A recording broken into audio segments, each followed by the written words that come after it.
When we step into life, we're often taught we need to have more success, more possessions, more relationships, more experiences to be a worthy human being.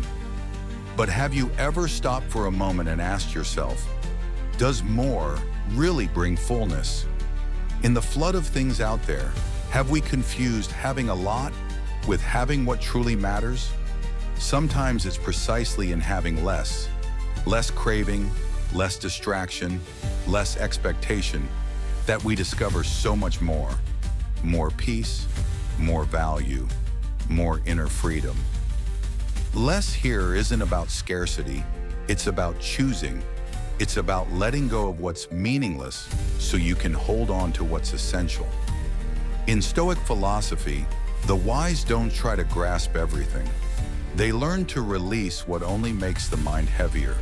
Having fewer desires doesn't mean giving up dreams. It means no longer letting those dreams enslave you. Speaking less doesn't mean being unable to communicate. It means every word you do speak carries weight and resonance. Expecting less isn't lowering yourself. It's freeing yourself from the chains of pressure so that what remains is a lighter joy. When you choose less noise, less endless ambition, less clutter, you create space for the beautiful, the deep, the essential to step in. That empty space becomes the place where your soul can breathe, where you can finally hear your own voice. Marcus Aurelius used to remind himself, if you want freedom, desire less. Seneca said, it's not the one who has little who is poor, but the one who desires without limit. They weren't calling for a harsh, joyless life. They were pointing us back to our core, to find freedom inside, not outside. The less you depend on external things, praise, money, recognition, the less you're shaken, the less you're hurt, the less you're controlled. And from that, you gain more self-mastery, more calm, more serenity. This paradox is alive today. If you expect less, you're disappointed less. If you step away from social media noise, you gain more time to think. If you stop rushing with the anxious crowd, you have more chances to listen to yourself. Look at some simple examples you can actually feel. Fewer possessions, more space. Clearing what you don't need doesn't make you lose.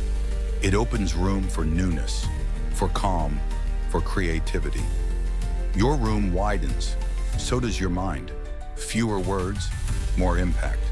Being careful with speech means each word counts, each silence speaks.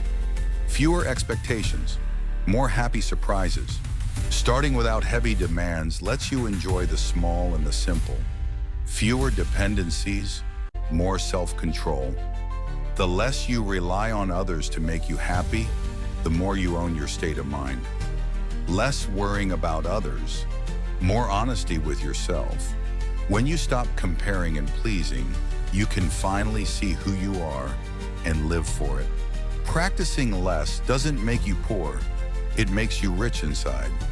That richness comes from focused attention, cutting distractions so you can pour yourself into what matters. Reading, creating, loving. Living deliberately, seeing each step, each choice, instead of drifting with the crowd. Inner peace, less tension between what you want and what's real, less comparing, less craving approval. Freedom of spirit, when nothing outside chains you, your inner world can soar. Creativity, in the open space of your mind, inspiration rises. No longer crushed by noise or pressure. To live this way, turn philosophy into action. Scan and clear. Look at your stuff, your obligations, your relationships. Release what drains you. Set criteria. Keep only what serves your values, not what others expect. Reduce information noise. Limit endless news and feeds. Choose books, voices with depth. Use quiet time, meditate, journal, breathe. Listen to what you really feel and want. Practice saying no. When an invitation or task doesn't fit your path, decline it. Save your energy for what matters. Review regularly, each week or month. Let go of more. Be brave enough to release to grow. Maybe you know the feeling. Your mind strung tight, information pouring in.